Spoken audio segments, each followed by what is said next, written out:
Bueno, la clase de hoy es una clase introductoria que tiene que ver básicamente con las características del bien suelo, ¿sí?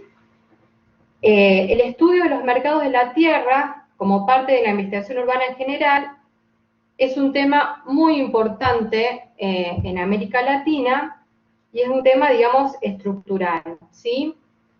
En sí, cuando nosotros hablamos de mercado del suelo, primero hay que entender lo que es el proceso de urbanización, ¿sí? ¿Y qué entendemos como proceso de urbanización? Bueno, el proceso de urbanización tiene que ver con el crecimiento, o sea, el crecimiento demográfico, el crecimiento de habitantes, y a la vez va acompañado de un crecimiento económico, ¿sí? De actividades, de comercios, de industrias, de servicios y demás actividades que hay en una ciudad. Entonces, cuando hay un crecimiento de población y hay un crecimiento económico, esto implica necesariamente una demanda de tierras. Y esto se ve reflejado en la ocupación del suelo. O sea, se empieza a requerir para mayores viviendas, para comercio, para industria, se empieza a requerir mayor suelo urbano, el suelo con servicios, con infraestructuras, y la ciudad se va expandiendo en dos sentidos, generalmente cuando tiene este proceso de urbanización. En un sentido que es como un crecimiento que podríamos decir horizontal, que es lo que nosotros llamamos una expansión urbana. Profe, no se están viendo las diapos. Se quedó en la primera. ¿No? No, se quedó en la primera. Va, yo veo la primera. ¿El resto del grupo? Sí, ahí se cambió la segunda. Sí, ahí se Bien. cambió. Bueno, entonces estamos viendo un crecimiento hacia la periferia, ¿sí? Y ese crecimiento siempre es en horizontal. Ese crecimiento, algunos autores lo llaman como la suburbanización, ¿sí? Que es un crecimiento generalmente de viviendas bajas, o si fuera una zona industrial de galpones, y que se va extendiendo hacia las afueras de la ciudad. Hay otro crecimiento, otro proceso de urbanización, que es un crecimiento contrario, que tiene que ver con un crecimiento hacia arriba, ya no en horizontal, sino en vertical, y que a esto lo llaman la densificación urbana, ¿sí? La densificación de la mancha urbana, que es cuando son los crecimientos de los edificios, de las grandes torres, como hoy sería en el centro de Rosario, o Puerto Norte, o Puerto Madero en Buenos Aires. Es un crecimiento que es hacia arriba. Entonces, estos dos procesos de urbanización se materializan en estas dos formas de crecimiento, en un crecimiento horizontal, que es una expansión urbana hacia la periferia, y en un crecimiento en vertical que se da generalmente en las nuevas centralidades o en las áreas centrales, ¿sí? En áreas ya de construcciones, en áreas que ya están bastante consolidadas. ¿Se ve la segunda diapositiva? Sí, la segunda sí. Esta.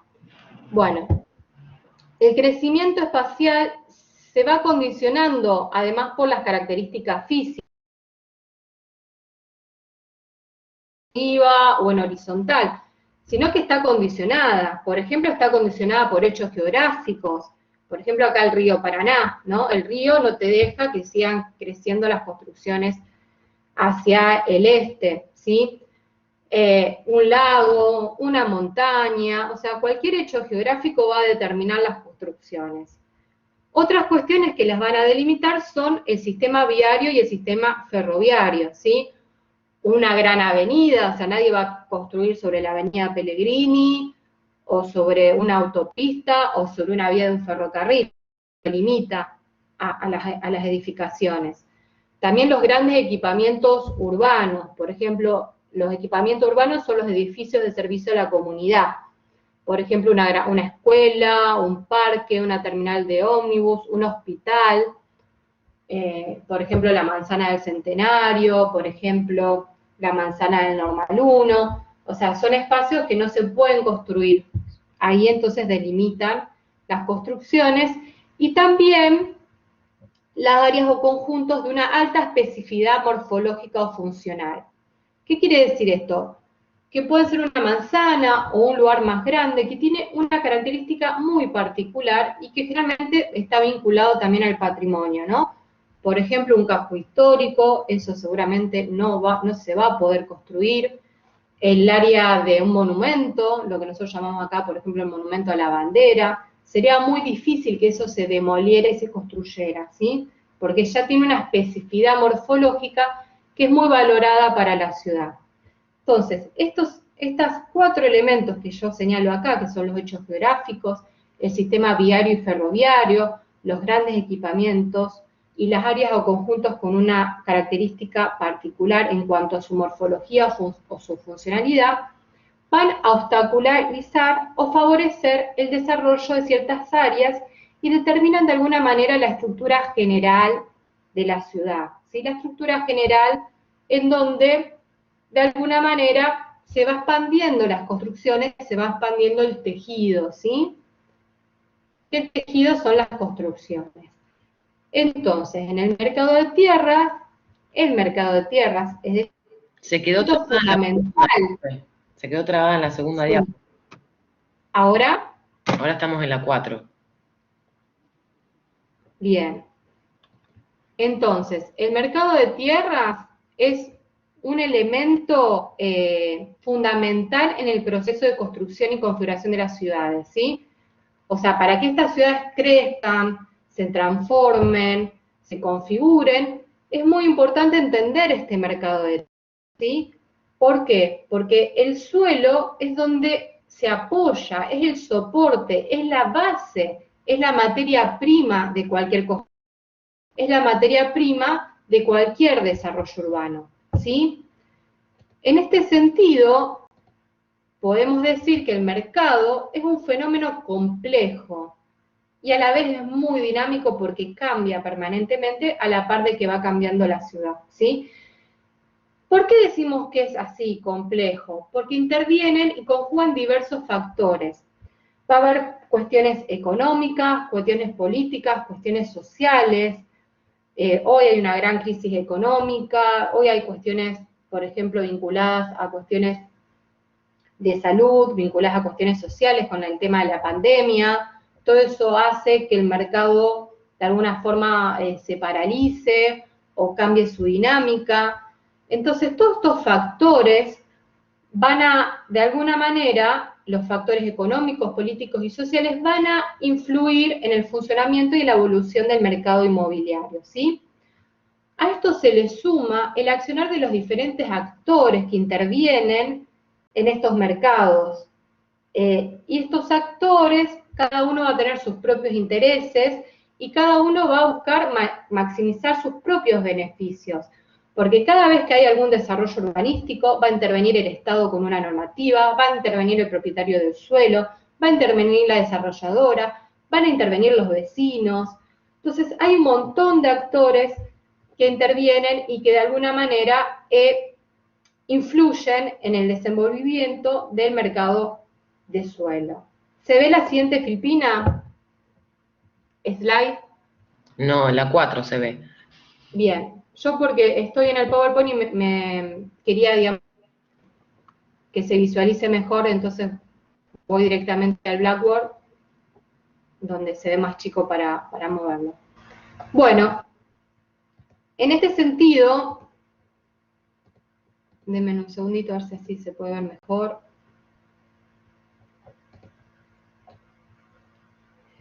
El mercado es cualquier arreglo mediante el cual vendedores y compradores se unen para determinar un precio en el cual los bienes pueden ser intercambiados.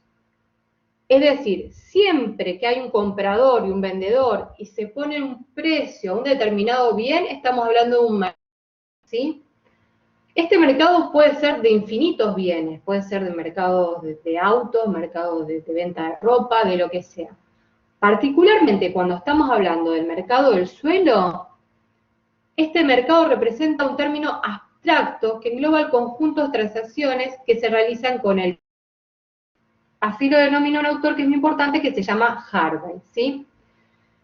Y este autor dice que no se trata de un único mercado, sino que este mercado se encuentra fraccionado por distintos submercados y que cada submercado va a identificar las distintas condiciones urbanas, como también los usos de suelos que pueden ser destinados al suelo. Por ejemplo, va a haber un submercado residencial, un submercado residencial de alto ingresos, de hecho hay inmobiliarias especializadas para los que son barrios cerrados, barrios abiertos, countries, un submercado comercial, un submercado de industria, ¿sí? Entonces, en relación a los distintos usos de suelo, va a haber un determinado tipo de mercado que necesita su análisis específico, ¿sí? Bueno, en este sentido,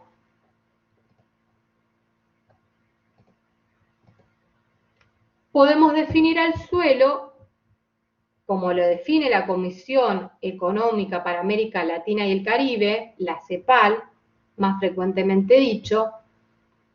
Ellos definen al suelo urbano de esta manera, ¿sí? Ellos dicen que el suelo urbano es una porción de tierra rural que ha sido convertida en urbana según las regulaciones vigentes en cada realidad, que posee infraestructura básica y ambiente natural adecuado, sin riesgos y cuyos ocupantes poseen seguridad en la tenencia para la ocupación y el uso del mismo.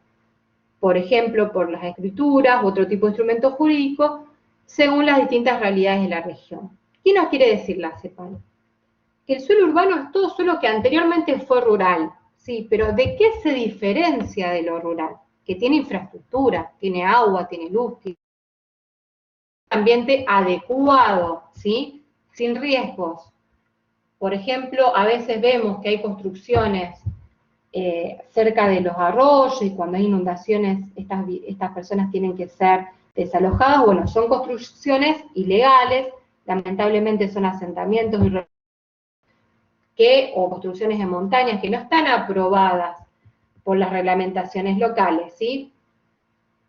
Y a la vez tiene que tener, o sea, la persona que vive en ese lugar tiene que tener la seguridad jurídica, tiene que ser propietario o alquilar ese espacio, tener el documento que diga que esa persona puede vivir en ese espacio, ¿sí?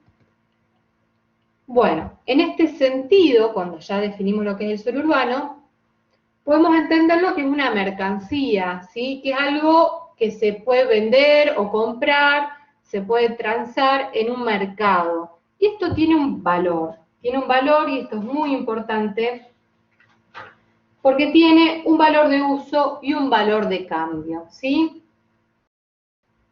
Y el valor de mercado, que sería el valor de cambio, es el más probable de venta de una propiedad en un mercado abierto, tratándose de una transferencia entre personas no y el valor de mercado. La tierra vacante mayor valor que en un área rural. O sea, siempre una tierra urbana, por los servicios que tiene, por las estructuras, por su localización y por un montón de cuestiones más, tiene mayor valor que la tierra rural, ¿sí? Y siempre, cuando uno vende un terreno o una propiedad, trata de sacar el uso potencial, ¿sí? Y este uso potencial tiene que ver con lo que se puede llegar a vender en un futuro en relación a la demanda. Ahora bien, en algunas propiedades el valor de cambio podría ser igual al valor del uso. Es decir, que una misma vivienda puede ser utilizada y representada como lugar de alojamiento y como medio para aumentar la riqueza. Esta doble condición de los bienes inmobiliarios puede atraer consumidores con diferentes disposiciones de pago determinado su precio.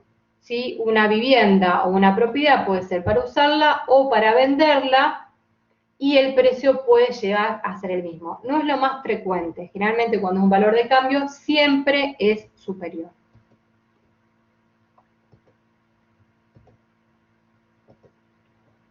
Bueno, ahora me gustaría explicarles algunas características que son importantes que tienen que ver con las propiedades del bien suelo, ¿sí? Ya que la dinámica del mercado formal del suelo urbano encuentra su raíz en las propiedades que le son propias a la mercancía suelo. Por eso, la comprensión de su complejo funcionamiento necesario para explicar previamente características inherentes al bien de la tierra urbana, ¿sí? Entonces, en primer momento, podemos decir que las características del suelo urbano son únicas. Cada terreno es único y se diferencia de los otros bienes distintos en el mercado. Distinto otro bien, por ejemplo, cuando uno vende automóviles, un modelo es exactamente igual a otro modelo que es el mismo, ¿no? La misma característica. En cambio, en un terreno siempre va a ser distinto. ¿Y por qué? Porque son únicas sus propiedades y sus características.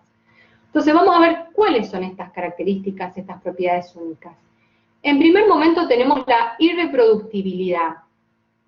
O sea, ¿qué nos quiere decir esto? Que es imposible que existan dos fracciones de terrenos iguales con una misma localización, ¿sí? Ya de por sí uno va a estar al lado del otro, uno va a estar quizás más lejos del ingreso, uno va a tener otras características, ¿sí? Y esto no está vinculado tanto a la dificultad de crearlo como al soporte físico de actividades en general, con la dificultad de repetir su ubicación respecto a otras actividades de la sociedad, ¿sí? Esto está netamente vinculado con lo que es la localización, ¿sí? En el mismo lugar, siempre van a estar en localizaciones distintas, más allá de que esté uno al lado del otro, por eso son irreproducibles, son únicos, cada terreno es único. A la vez, cada terreno es heterogéneo, ¿sí? ¿Qué nos quiere decir esto? Que la demanda de un terreno no puede satisfacer plenamente la oferta de otro. El producto siempre es distinto, contrariamente a los bienes análogos de los mercados que tienden a ser perfectamente competitivos. El ejemplo que yo les decía de, por ejemplo, el automóvil, ¿sí? O sea, nunca va a ser igual, siempre va a ser distinto. También el suelo es estructuralmente escaso, ¿sí? En primer lugar, por una escasez física, que depende principalmente de factores territoriales, como ser la topografía de un terreno o la hidrografía, y también de la presencia de terrenos urbanizados con la actualización adecuada, ¿sí? O sea, físicamente no va a haber terrenos en este mismo lugar. Después tenemos la jurídica, que se subordina a las regulaciones urbanas que establece el Estado para la restricción de determinados tipos e intensidades de suelo, ¿sí? Acá vamos a encontrar imposiciones a las alturas, imposiciones hacia dónde se puede expandir la tierra, ¿no? Limitaciones en lo que decía justamente a la altura, los índices de edificabilidad, cuánto se puede construir, bueno, todo esto tiene que ver con una regulación, una escasez jurídica. Y en tercer lugar, por último, tenemos lo que es la escasez económica, ¿sí? La escasez económica combina las dos anteriores, refiriéndose a la disponibilidad efectiva de los lotes en el mercado. Es decir, que combina la escasez física y la escasez económica, ¿sí? Esta surge cuando al propietario le conviene retener el terreno en espera de un mayor y mejor uso en un futuro que le dé un precio superior. Otra característica que tenemos es que un terreno, un suelo urbano, es indestructible, ¿sí? No se puede destruir, ¿sí? Tiene una duración de muy largo plazo, siendo habitualmente. Esta condición brinda la oportunidad de acumular riquezas, aun cuando los terrenos se deterioren con el tiempo, continúan siendo bienes transables en el mercado. Por lo tanto, puede esperarse un flujo permanente de ingresos provenientes de su uso o arrendamiento. Por esa cuestión, muchísimas personas invierten en propiedades, invierten en terreno, más allá que los alquilen o no, porque siempre mantienen su valor, perpetuos, ¿sí? Por último, la propiedad del suelo es inamovible, no se puede trasladar de un lugar al otro, no es transportable, ¿sí? Tiene su localización física en una estructura funcional urbana, que le otorga ciertos atributos, ¿sí? Atributos como lo que son la localización, los servicios, las infraestructuras, la accesibilidad y demás. Entonces no se puede trasladar, siempre va a estar ahí.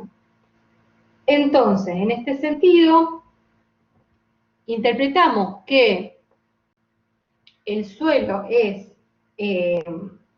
tiene sus características propias, ¿por qué? Porque es heterogéneo, porque es reproducible, porque es escaso en 3 dimensiones, escaso a nivel físico, escaso a nivel jurídico, escaso a nivel económico, porque es indestructible y porque es inamovible.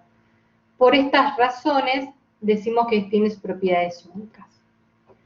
Ahora bien, esto siempre que hablamos del mercado formal. Cuando hablamos del mercado informal, tiene otras características que el suelo urbano, ¿sí? Siendo las principales la inseguridad, la tenencia y la precariedad urbano-ambiental. Y en este sentido la voy a citar a Nora Krichevsky, que es una autora argentina muy reconocida, que trabaja los mercados de suelos formales e informales, y que ella expresa en relación al mercado informal que los tipos de informalidad pueden ser dominial a través de la ocupación directa de tierra pública o privada, y de los mercados ilegales cuando son loteos clandestinos, irregulares, rurales, de origen social, ilegales que se transforman en situaciones de ilegalidad. O urbano-ambiental, si la consideración de las regulaciones estatales sobre la subdivisión, uso y ocupación del suelo y áreas de protección ambiental, inundables, contaminadas, sin infraestructuras y equipamientos. ¿Qué hace Nora en este sentido? Ella de alguna manera conceptualiza lo que es el mercado informal.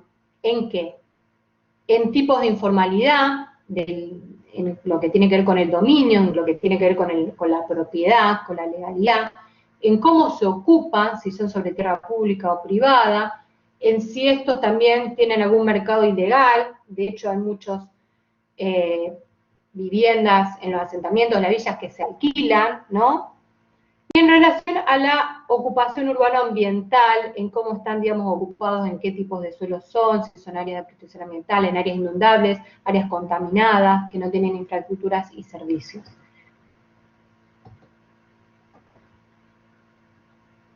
Bueno, eso en relación al mercado informal. Y por último, para ir cerrando, lo que podemos decir del mercado del suelo urbano formal es que no cumple con las condiciones de la teoría económica estable de competencia perfecta.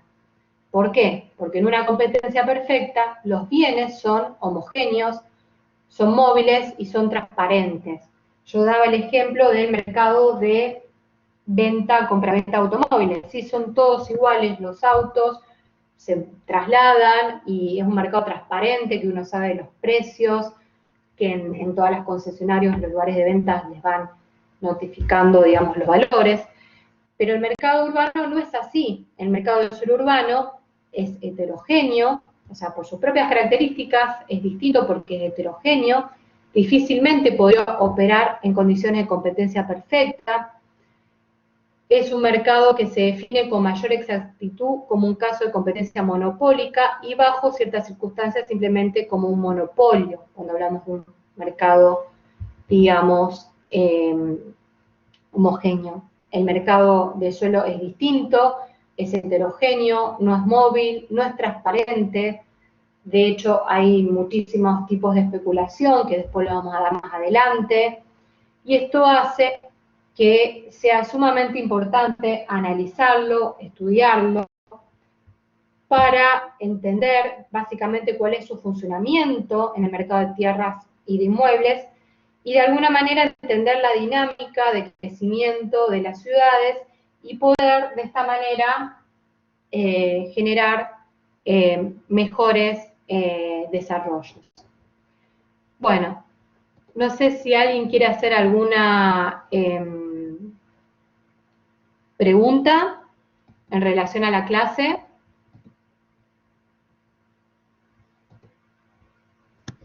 No, yo no.